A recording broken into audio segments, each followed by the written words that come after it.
So we are going to talk a little bit more about the Doctor of Education program here at the Faculty of Education. So some of the voices that you'll hear tonight, you'll mainly hear myself. My name is Courtney. I am one of the recruitment coordinators here at the Faculty of Education. And I am also here with my colleague Amber, who is another recruiter. And I do recognize some names in the chat feature. I know Amber and myself have been talking to some of you throughout the process.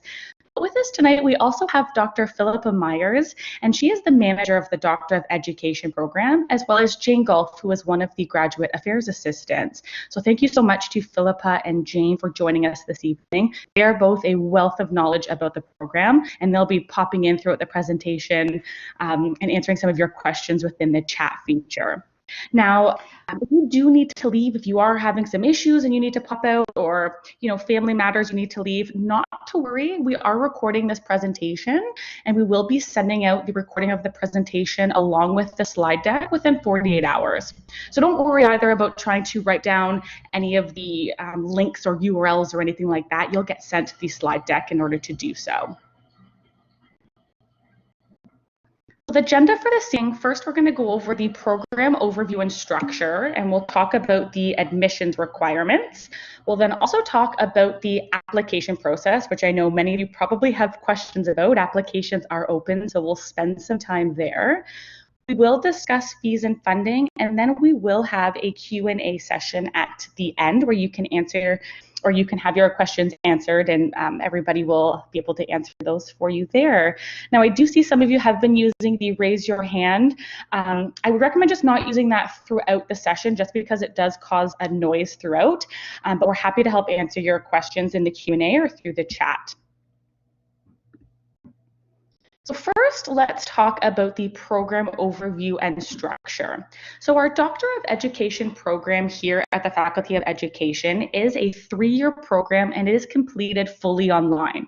So there are no residency requirements, meaning there's no point within this program that you need to come to Canada to complete the program at all. It is a course-based program, so you will not be completing a thesis throughout the duration of the program. Instead, you're going to be completing what's called an organizational improvement plan, and I will get into that a lot more throughout the presentation.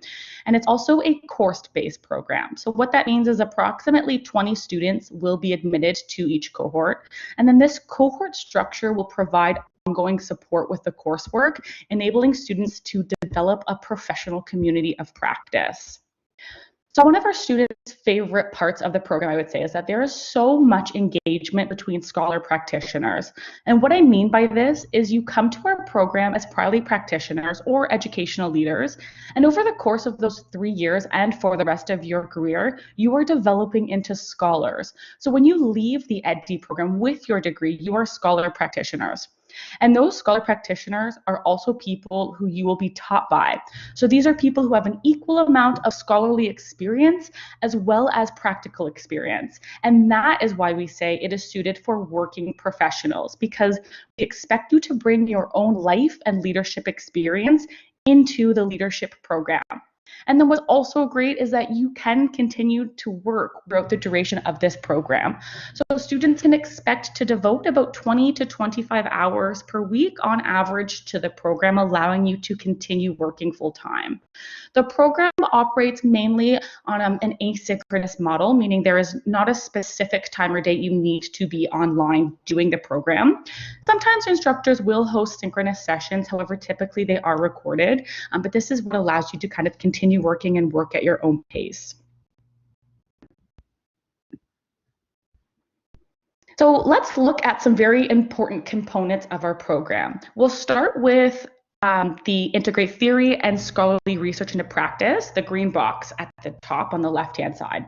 So first, what our goal for all of you when you become students in the EdD program is for you to know how to find the research that informs your practice and then to actually apply it. So we want you to integrate theory based on that research into your own practice.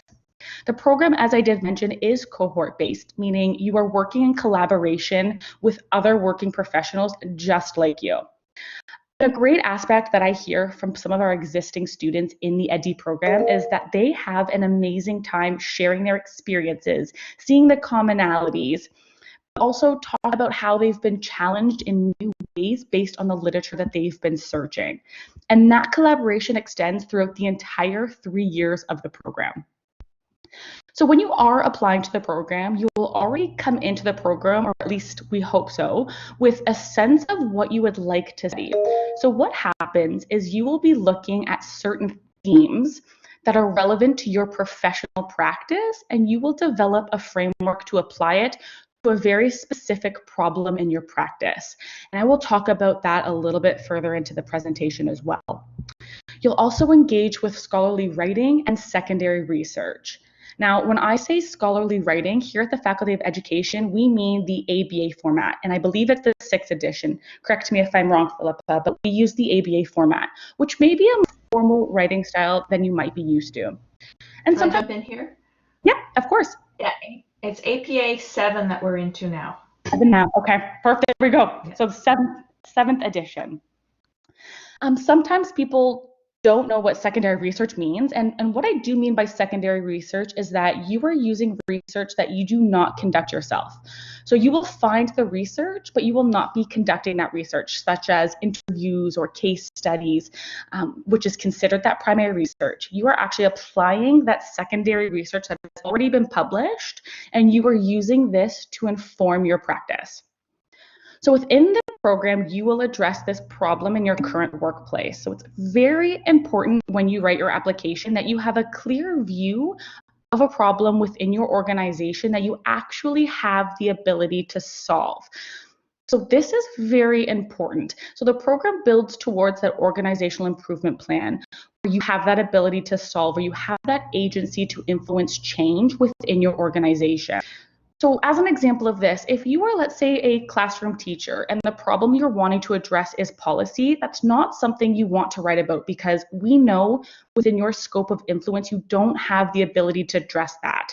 So those are just some things that the admissions committee is looking for when reviewing your application, is that the problem of practice that you're hoping to address is within your scope of influence within your current context. So in the Doctor of Education program, we have 3 different cohorts. We have higher education, K-12, and community leadership. So if you are, let's say, a principal, that would be the K-12 cohort. If you're in the university setting, that would be the higher education. And if you're something else within the community leadership, that would obviously be the community leadership cohort. And this one is a really diverse cohort. This one's really great. We've seen leaders in nonprofit agencies, police services, medical services, and other community organizations where leading takes place. Now, within your application, the admissions committee would like to see in which cohort you feel you fit. However, they will ultimately determine the best cohort for you. But please let us know which one you fit in, and make sure that you're letting us know which cohort you fit in within your current context. So again, if you are a principal hoping to become a professor at the university setting, you want to put it with your current context of principal, not your goal. So just kind of keep that in mind. Also, if you need to give this some thought, because once you're in the program, you can't switch cohorts. Perfect.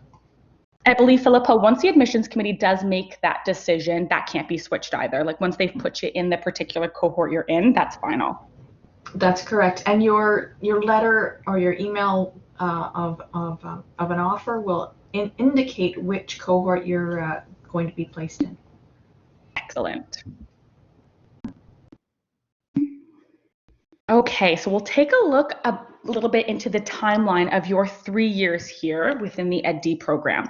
So in the first year of your program, you will have 4 courses. So you're going to take 1 course in the fall, 1 in the winter, 1 in the intersession, session in between winter, summer, I call it spring, and 1 course in summer. And this is really what makes it available to continue working full-time, as you're doing that 1 course per term.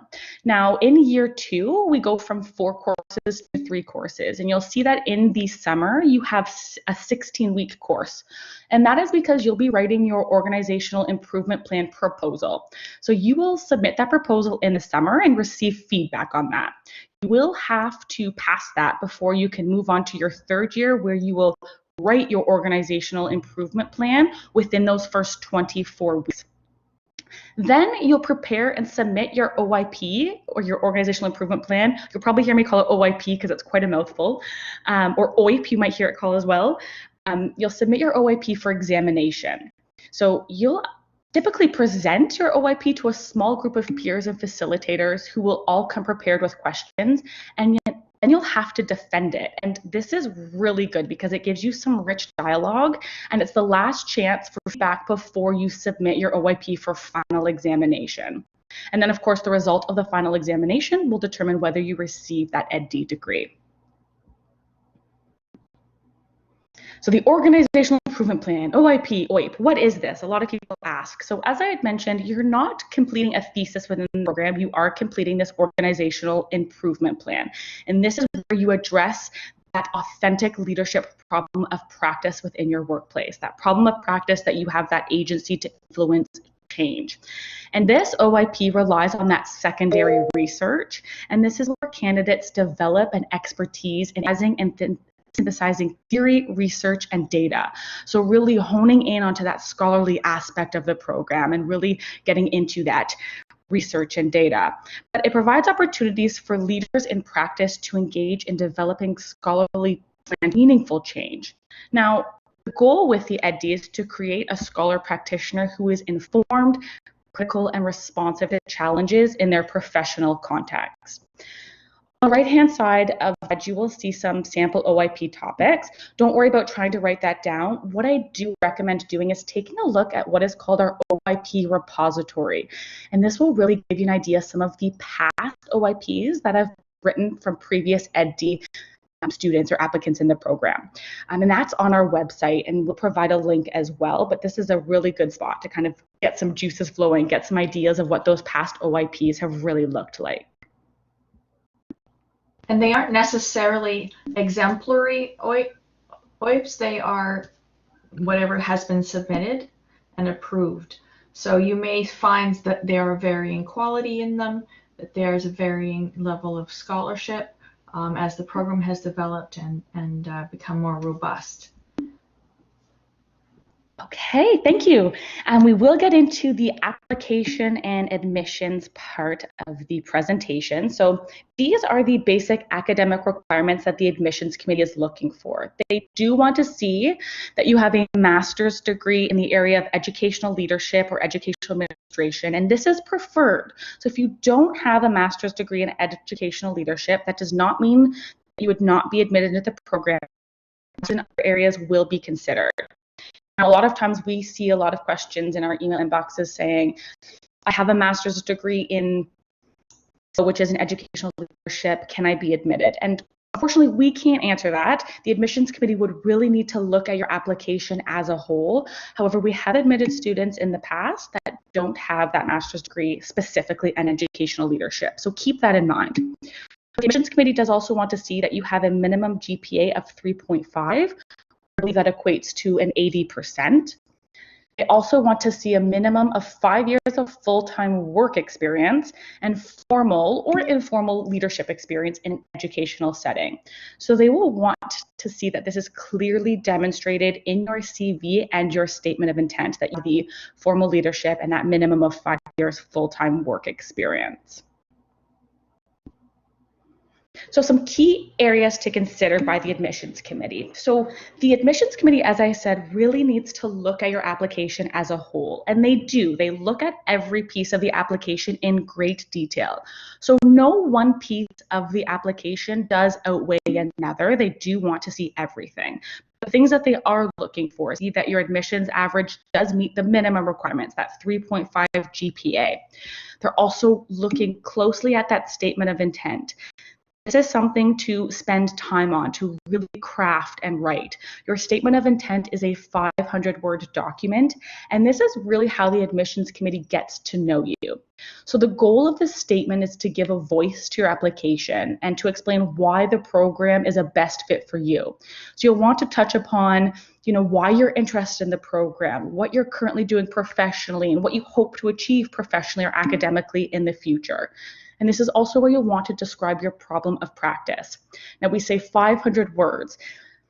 I've had so many students say, it's 700 words, I'm going to submit it. We receive so many applications that Above and beyond that 500 words, the admissions committee most likely won't continue reading.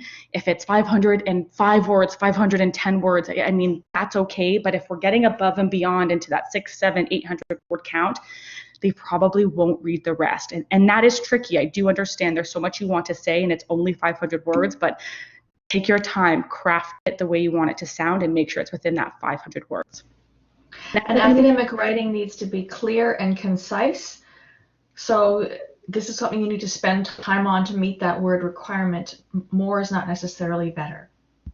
Exactly. I would say that's part of the trick too, is to see, can you get everything written down on paper in 500 words? Yep.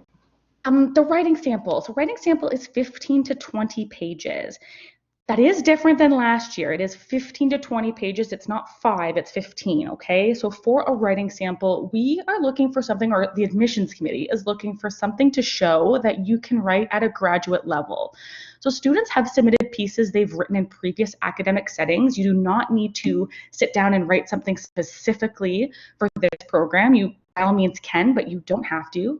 But really, the writing sample must prove that you can coherently present a thesis, develop an idea, and present ideas on paper. Now, regardless of the topic, the paper must include citations in that APA format, okay? And as we said, you're using APA format in that 7th edition throughout the time in the program. They want to make sure that this paper can reflect that. And it also must include a reference list. So don't forget 15 to 20 pages. As well, you must be the sole author of any work that you submit. The admissions committee is also looking closely to see that you meet that 5 years full-time work experience and that you have demonstrated leadership experience as well. And then they're also taking a look at references. So for the references, we are looking for 2 professional and 1 academic. Now, if you're sitting there thinking, oh my goodness, I don't have an academic reference, I have been out of school for some time, my professors are retired, not to worry. We will accept 3 professional references if that is the case. If you do have that academic reference, we do recommend using it because it is preferred.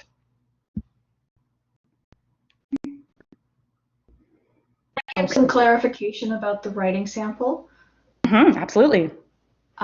So we have modified that. You'll find that on the links on the application and admission information pages, that it is 15 to 20 pages before references, and you do not have to have APA or APA 7. So for example, if you're using a paper that you've written for another program, you're welcome to use that. It does not, you don't have to go back and redo your references or your citations or anything like that. Perfect. So for the application process, applications are open. They did open in October.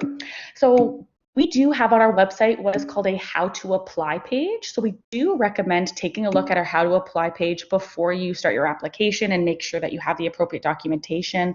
But I also really do recommend, if you are going to apply, doing your application and taking a look in the application portal itself. So you don't have to complete your application one sitting. You can save it and go back to it as many times as you need. So it is really great to get in there and take a quick look. Within the application, you can access it on our website in the How to Apply page or through our School of Graduate and Postdoctoral Studies website. So they are the governing body of all graduate programs here at Western University, and that is one of the places where you can access that.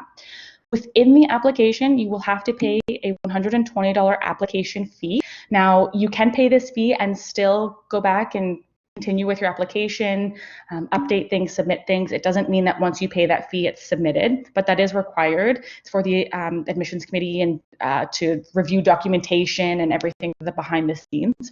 You will have to include your references. So as I had mentioned, we are looking for 2 professional and 1 academic is preferred. Now within the application, you don't need to go out and have your referees write you a letter and then upload them. There's actually a part in the application where you will input your referee's information, their name, their email address, and they will be sent an electronic form to fill out and submit back to us. Now, what I will say is that as soon as you click save upon inputting their information, they will automatically be sent this form. So not once you submit your application, only once you hit save with their information in there. So we do recommend letting your referees know that you are going to be using them as a reference. Now, also within your application, you'll need to include things such as your transcripts. Now, we will accept unofficial transcripts within your application. Should you be offered admission into the program, we would then require your official transcripts to be sent. You're looking for transcripts from your master's degree, which is where we're going to be calculating your admission average. We also want to see your undergraduate transcripts and then any other schooling, any other programs that you've taken, transcripts for that as well. We do want to see your statement of intent has been uploaded and writing sample. We'll have to include a CV, which must demonstrate your 5 years of full-time work experience and leadership experience. Now, one thing that I do want to say is that you will want to make sure that all of your documentation has been received by the admissions committee. So you can submit your application prior to your references having submitted their form, but don't just submit your application and forget all about it, okay? Because if not all of the pieces of the application have been received, your application will be considered incomplete and it will sit in this limbo and not be reviewed. So make sure that your references have submitted their referee forms. The School of Graduate and Postdoctoral Studies will send you an email every 2 weeks, I believe, letting you know if they haven't submitted the reference. So keep an eye on that and just make sure that all of the required documentation has been received. So before you apply, this is sort of a recap of everything we've kind of talked about, but please be sure that you are reviewing admissions requirements and that program information page. We do recommend taking a look at that how to apply page and that you have all of the proper documentation, your transcripts, statement of intent, resumes, and then note the application deadline. I know this is a silly one, but it happens every year. The deadline just comes so quickly. You just want to make sure that everything that you're doing is going to be submitted in time and meet that application deadline. Now, deadline. The deadline for this year is January 15th, 2021, and this is earlier than other years. So this is why just be careful that you are meeting that deadline. All applications will be reviewed after the application deadline. Again, this is different than other years as well. So you don't need to worry about scrambling to submit. We never want you to rush your application. I do highly recommend, please don't wait until 11 p.m. on January 14th to submit. We never know what happens with technology at that point in time. Make sure you're getting it in time. But all applications will be reviewed after that deadline. A question we do receive a lot is, when will I hear a decision? I wish I had a specific day, a specific answer for you, but what I can do is provide you with a guideline. So when you submit your application, it first goes to the School of Graduate Postdoctoral Studies, or SGPS, and they review and make sure that your GPA meets the requirements, and then they send it to our graduate office, who takes a look at it and sends it to the admissions committee. So you don't need to remember all that. It's just to give you an idea that there are a bunch of different steps your application does have to go through. Typically, a general guideline would be, once the admissions committee has received your application, you can hear a decision within about 6 to 8 weeks. Now, this can be shorter or longer for any number of reasons, but to give you that general guideline, you'd be looking in that March, April area to be looking out for a decision timeline. Again, I will reiterate, all of your documentation has been received by the admissions committee, because we do have students waiting and waiting. They'll email us in the summer saying, why haven't I heard anything? And it's because their application is incomplete. Not all documentation has been received. Can I add to that, Courtney? Okay, fees and funding. So tuition. So tuition is published on the registrar's website each year. So for domestic students, you are looking at approximately $3,500 per term. Now, fees for the program, they are assessed by a full-time status. They're not assessed per course. So for this program, there are 3 terms per year and 9 terms total. If you're an international applicant, you're looking at about $11,000 per term. Now, there are some ancillary fees that do get paid in September of each year, and all of those are published on the registrar's website. Tuition fees are due 3 times per year. They're due in September, January, and May. Should you be offered admission into the program, you will receive documentation letting you know when tuition is due and all of that good stuff. So not to worry about that, but just keep in the back of your head, 3 times per year it's due. and funding sources. Now, because this program is a completely online program and allows you to continue working full-time while taking this program, we do not offer internal funding. Now, that's not to say there's not external funding opportunities or scholarships. So we do recommend taking a look at Scholarships Canada. There may or may not be scholarships on there that would apply to you. It doesn't hurt to look. So when you get the slide deck, take a look there and see if there are any external funding opportunities for you. We always recommend discussing with your employer. They do sometimes offer assistance and support, sometimes leaves of absence to do schooling like this. So it's always a great idea to discuss with your employer first and see what opportunities are available to you. There's also OSAP. The program is considered a full-time program, so it is OSAP eligible, as well as bank loans. And as well, if you do have RSPs, you can take a look at the Lifelong Learning Plan through the Government of Canada. So that's always another option as well. Okay, so that is the information that I have so far this evening, but we are going to open the floor up for questions. I can see you've already been asking in the chat feature, and we have some answers already from, thank you, Jane, Philippa, and Amber. But now is an opportunity to let us know some questions, and we're happy to help answer.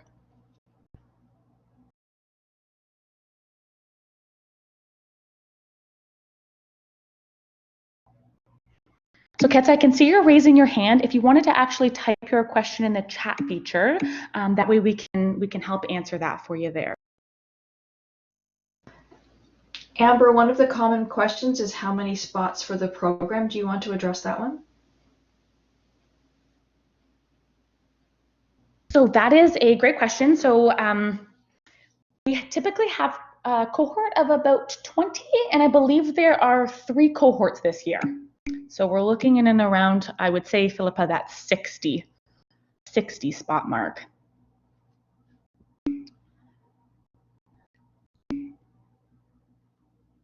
So Patrick has asked, what are the actual scheduled times for the courses, time of day? So because the program relies primarily on asynchronous learning, there is not necessarily a specific time of day that you need to be online completing the program. So it is, you are able to do it after your work schedule to be able to do that. There's different assignments, forum posts, group projects. From time to time, you may have some synchronous sessions that will all be discussed with your instructor at that time, but you do have that flexibility to work on the program at your own time and schedule. As I mentioned, typically students can expect to devote about 20 to 25 hours per week to the program.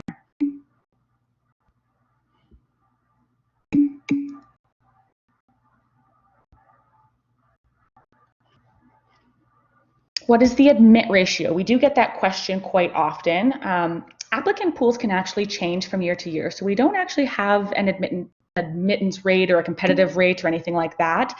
If we're going off of last year, we had about 200 applicants roughly, so if that kind of gives you a little bit of an idea there. I'd like to address one of the questions. Diane has asked, what if there is a job transfer during the period of learning and research? This is a 3-year program, and one of the challenges that students find if they change jobs or they lose their positions, it makes the degree challenging because it's focused on a problem in the current location of employment. Students do progress and complete successfully, but it just adds another layer of challenge for students and complexity. It's hard to make up this kind of information that you would need to complete the organizational improvement plan. So it has been done, but it's not easy. Thank you. I have a question here from Stephanie. I have more than one graduate degree. Do you want all submitted? Yes, submit transcripts for both of your graduate degrees and your undergraduate transcripts as well. The admissions committee would love to see that. Can cohorts be increased based on demand? So right now our cohorts are fairly firm. They are cohorts of about 20, and that really gives you a great cohort to follow along with for engaging discussions.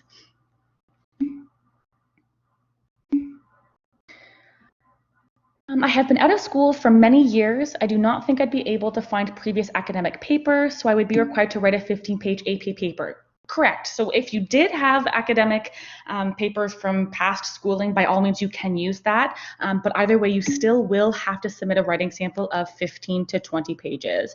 And as Philippa had mentioned, it doesn't have to be, well, actually, Philippa, if they're writing it brand new, would the admissions committee prefer that it is APA format? Would it only be if it was a past paper, they don't have to change it to APA format? Honestly, I would, if they're rewriting, I would say whatever they're familiar with. But if they become a student in the program, they have to know APA 7 very well, so it's up to them. Okay.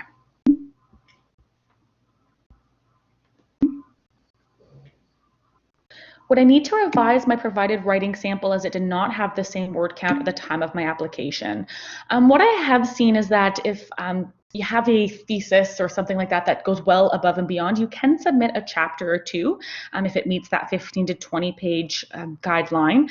I would just maybe make note that it is a chapter of something, just so that when the admissions committee reads it, they know that it's just a part of something.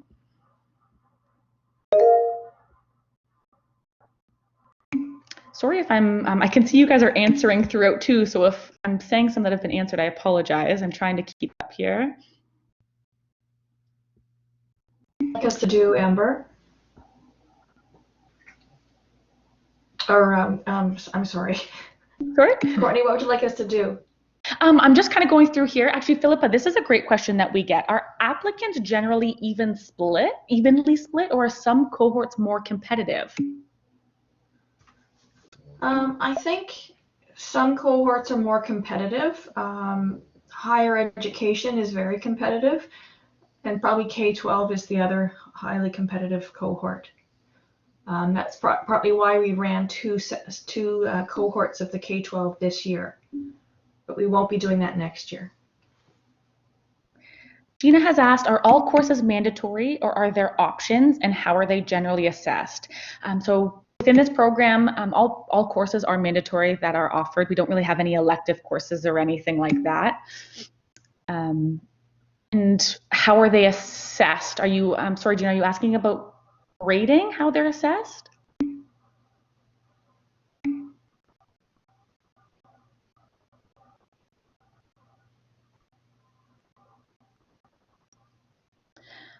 Patrick has asked, who can we talk to for advice on the writing sample? We do actually on our website have an FAQ of the writing sample, which gives you an idea of what the admissions committee is looking for. So I do recommend taking a look at that documentation because that will help. We don't actually have anybody in the faculty who will sit down and help you write the writing sample, but that FAQ is very important to take a look at.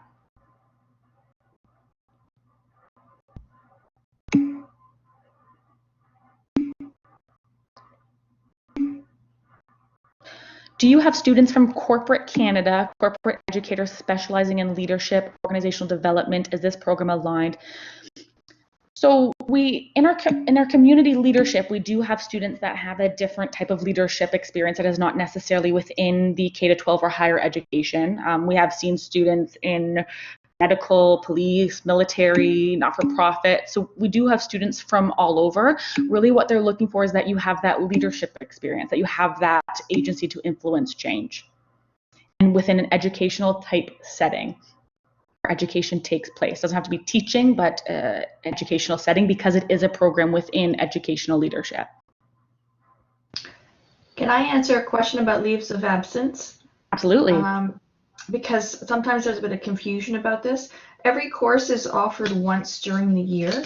So if you say, for example, you're going to have a baby and you would take off a full year because the course is not offered again for a full year. So if you left in October, you wouldn't take your September class, you'd take off the whole year and you'd come back in the following September. So you take off 3 semesters. Hopefully that's clear. Yes, we wouldn't be able to actually just leave and pick up in the next term. You would have to wait that full year to come in with the next cohort. Yeah.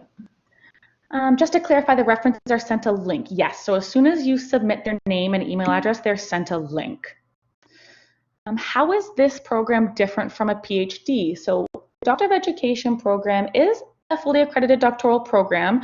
However, instead of completing a thesis as you would in a PhD, and instead of doing that primary research, you're using that secondary research to complete an organizational improvement plan. Now, it's not a research-focused program, it's a professionally focused program. And those are some of the key differences. Our Doctor of Education program is 3 years, which is less than typically what a PhD is, and that's because you are not doing that primary research. So typically PhDs are at least 4 years to complete, and that's with the thesis. We're still getting this question, are courses asynchronous or synchronous or hybrid? Courses are mainly asynchronous, but you may have synchronous courses, and that would depend on your instructor. I do find students over the past years have actually been enjoying those synchronous sessions. So some instructors have been doing it a little bit more just because you can really get that engaging dialogue going. But the program is typically asynchronous. If there is a synchronous session, I would say typically instructors would record it and send that out in case you can't make it.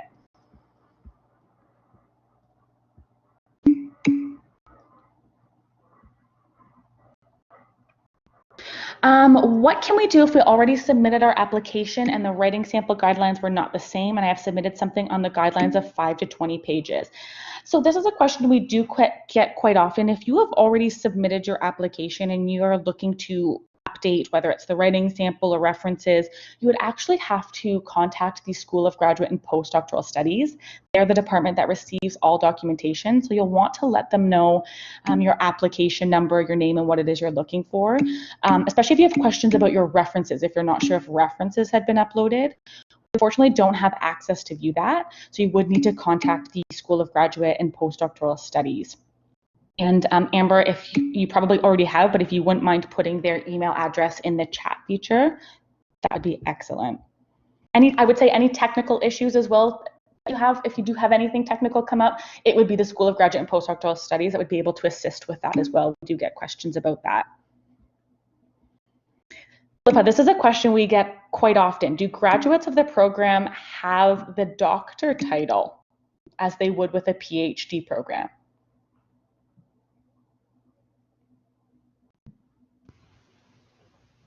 I didn't see that question.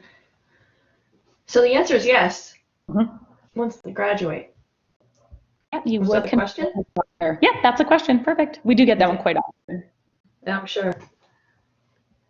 So this is a legitimate degree. It has several people have asked about the how it's valued or how it's seen as credible. It's growing in credibility in the sense that people are seeing it as an alternate because it's for professionals. It's people who are in the EdD are not planning to teach at the university level, for example, because it's a different type of scholarship. People use this, people who teach in colleges often do, but we have people who are looking to advance their careers in higher education and the K-12 in particular. A question I also get quite often too is, will the degree indicate that it is an online program? And the degree you receive does not indicate on the documentation that it is an online program. Will WE accept an unofficial copy of my undergraduate transcripts prior to receiving the official copy? My undergrad was in Africa. So if you do have transcripts that are in another language, or if from another country, they will need to be translated. And typically we use WES as a good place that will do the translation for that. So you will have to submit the translated copy of that as well.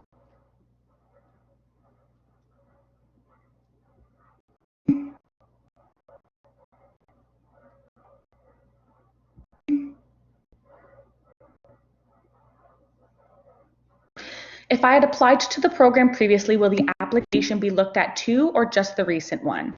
So the previous application will not be looked at. They will only be looking at the current application.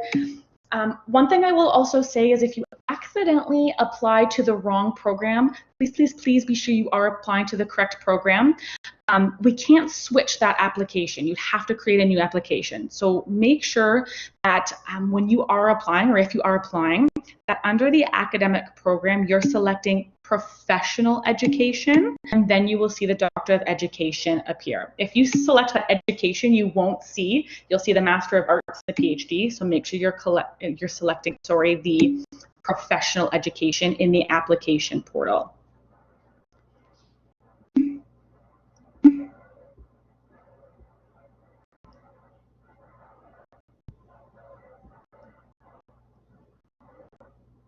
So I have a master's thesis defense in February 2021, and the degree would not be granted until April 2021. Could I be provided provisional access based on completing the degree? So if you are currently in a program, you'd have to make sure that you've completed your program by August before the program begins. So by August of 2021, you'd have to have completed the program before entering for September 2021. And then they would, of course, want to make sure that you send the transcripts to make sure that everything still meets the requirements there.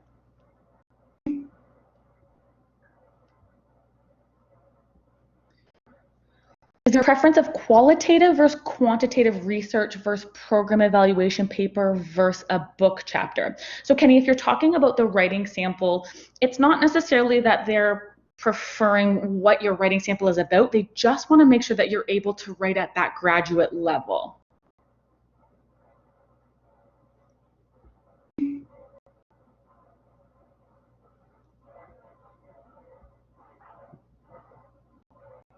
Can you apply to both cohorts, or do you have to specify? We typically want you to specify which cohort it is that you're applying to based on your current employment, where it is that you're currently working. Again, the admissions committee will ultimately decide which cohort you are placed in. They do like to see which cohort you feel you are best suited for, but they will make that final determination.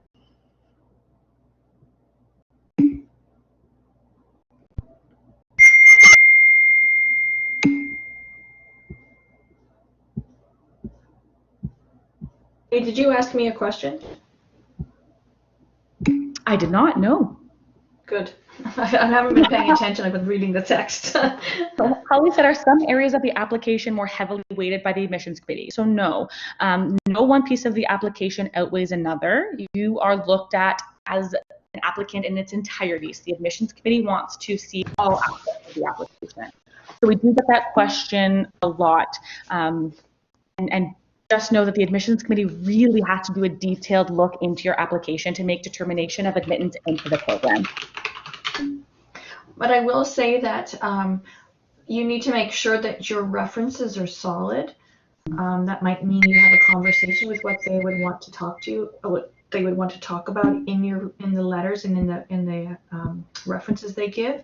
You want to make sure that your writing sample and your statement of intent are well written, are clear, concise, no spelling mistakes and that kind of thing. Get someone to help you while editing. You do a really good job of them. Can you give some examples of positions that graduates from this program have been able to advance into once completed? That's a really great question, Kim. We don't necessarily have statistics on where our applicants have gone after completing the program. A lot of our students, some of the types of employment they've been in would be, like our senior director has taken our EdD program. We have principals in the K-12. We've had nurses that are head nurses take the program. What I will say is the program is meant for those that do have that leadership experience. It's not necessarily for those that are hoping to obtain leadership experience, but those that already come with that leadership experience. Would a student with a 4.0 have a better chance than someone with a 3.5? So not necessarily, because all applicants are reviewed as a whole and no one piece outweighs another. So even though you may have 4.0, someone else may have way more experience. Like no one piece of that outweighs. So the admissions committee really needs to look at you as a whole. They would need to look at your entire application, your GPA, your work experience, your leadership experience, your references, your statement of intent. They're looking at everything. And I do want to make sure that you're at least meeting those minimum requirements so that you at least have that 3.5. And if you're not at least meeting the minimum, I mean, we have so many applicants apply that you do need to at least meet the minimum requirements.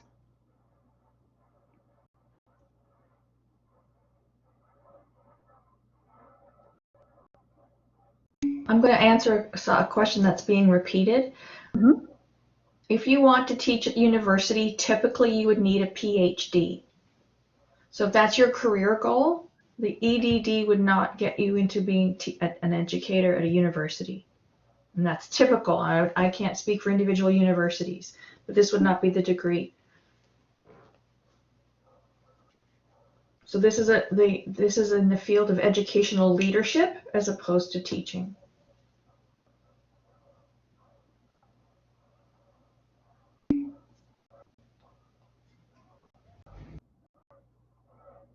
So no, the degree paper would not say that it is an online program.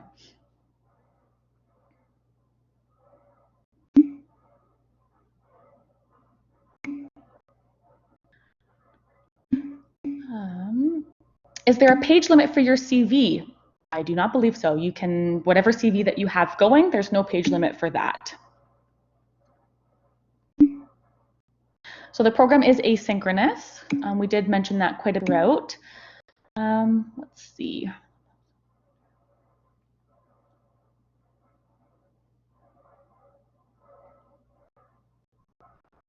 So if you've accidentally submitted something and your application has already been submitted, again, I would reach out to the School of Graduate and Postdoctoral Studies about that, since they are the department that would be receiving all of your documentation.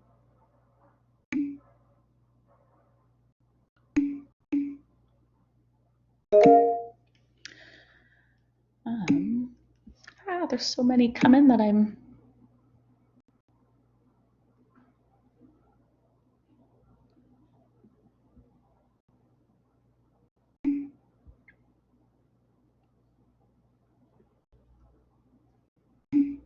CV or resume, that's a question that we get. I would say CV. They do want to see a CV as opposed to a resume. They want to see that detailed picture of you.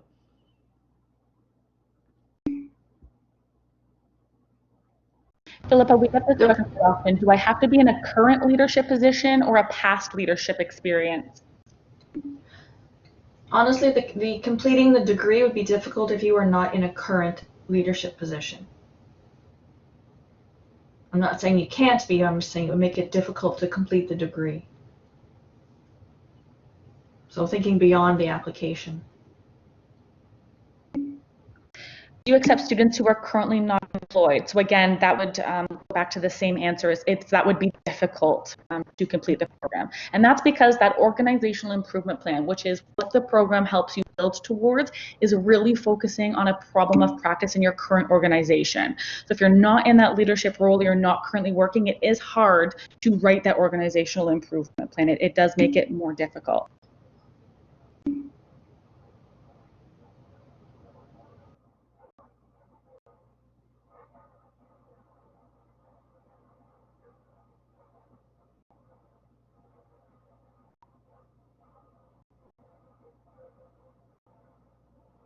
I answer Marissa here.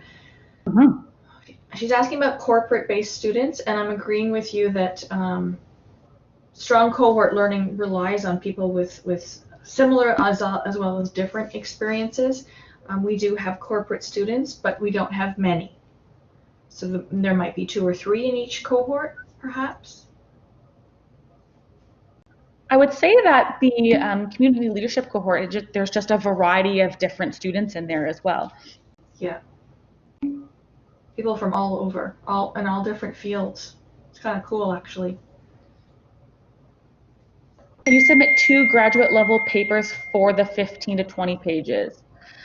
Are you meaning 2 separate papers that are each 15 to 20 pages? Because if that's the case, they probably won't read one. Again, they receive so many applications that they just wouldn't have time to read 2 specific papers that are both 15 to 20 pages. Philippa, are the courses taught by professors or instructors, practitioners, or both? They're taught by both. So we have people who are full-time faculty members as well as leaders who are in the field who also instruct.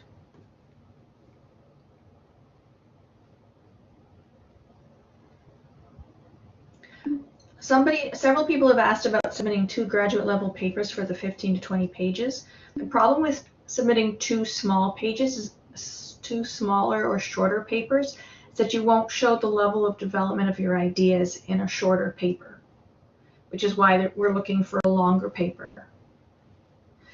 Your organizational improvement plan is 3 chapters that are each approximately 30 pages. 30 pages is a ballpark length for a journal article as well. So these are some of the things we're keeping in mind when we say 15 to 20 pages for one paper.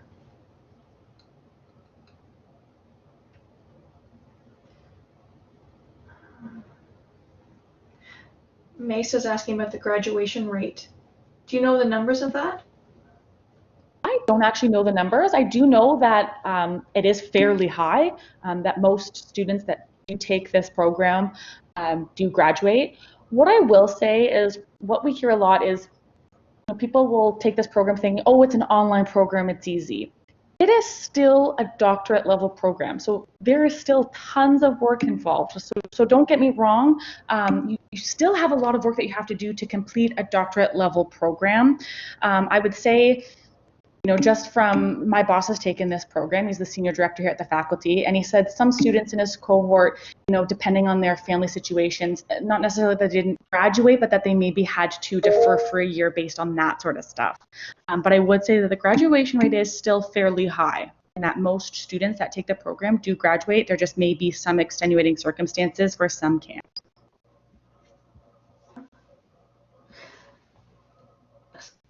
Someone's asking about course assessment. We don't have exams. It's coursework, assignments, papers, projects, group work, presentations.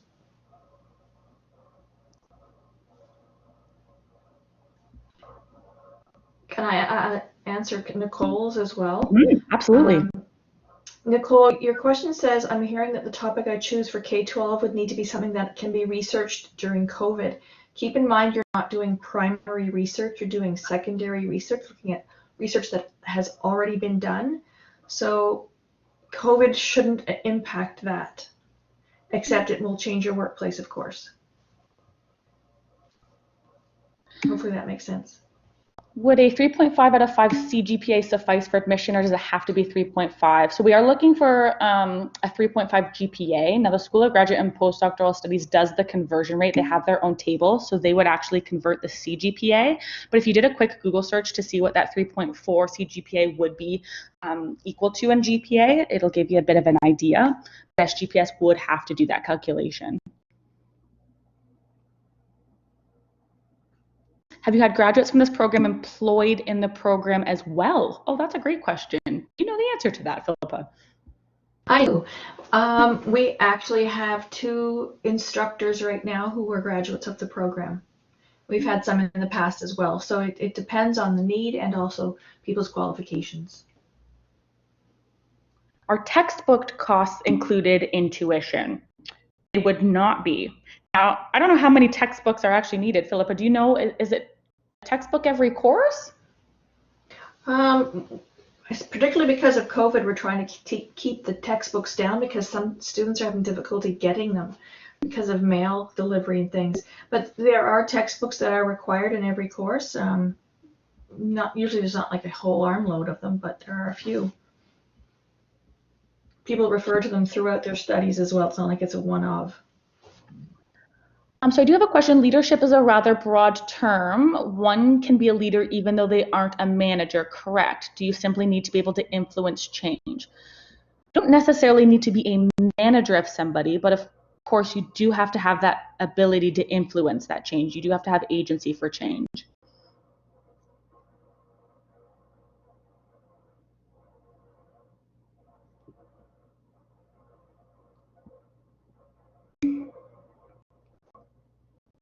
What is the foreigner student rate who have been enrolled? I don't have a rate at the top of my head. We do have students from all over the world that do come to this program. It would really be based on financials, I would mostly say, for international students. I don't know, Philippa, if you have any statistics on that? I don't. Jane, do you? I don't have statistics either, sorry.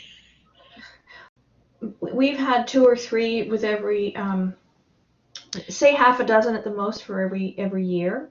Okay. Yeah. We do have people. Like, we have students now who are in South Asia, who are in Europe, who are in the States. So my master's degree is course-based and no paper. Is it qualified to apply? So again, the admissions committee would need to take a look at your entire application as a whole. You would still need to submit us with a writing sample, even if you didn't write one in your master's degree. So a writing sample is required as part of your application, regardless of what you've taken before. So if you do need to write a new one for this, it is required.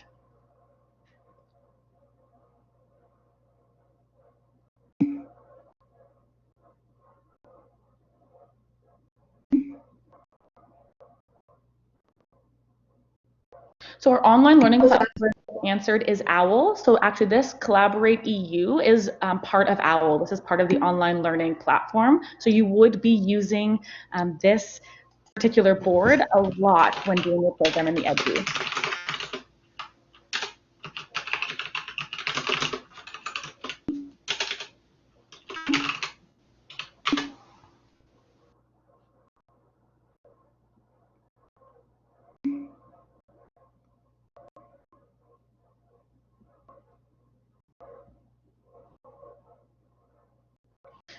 So Princess, would a computer sciences master's degree and over 15 years of teaching experience go a long way? So again, I know I've said it a lot, but the admissions committee has to look at your application as a whole. Applicant pools do change year over year.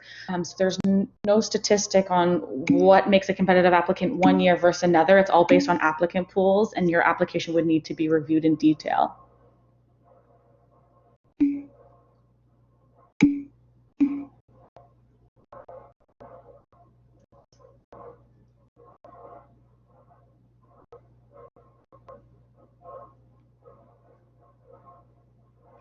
These summer courses, are they more intensive? Philippa, do you know that because it's more condensed? Would it be more intensive in the summer, or is it? Absolutely. Students struggle because it's a 12-week course compressed into 8 weeks, and then there's another one right after that. So it's, especially with COVID this year, students struggled because they had family and had to do work from home. So if you're going to take a vacation, you do it at Christmas holidays. The second year and the third year are less stressful than the first, if that's helpful. The fact that my MED is report instead of thesis, is this a problem? Now, because our Doctor of Education program is course-based, having a course-based master's program is okay to have. If you were looking to go the PhD route, which is research intensive, that's where you may have issues with a course-based master's degree. But this is a course-based doctoral degree, and a course-based master's degree would be looked at.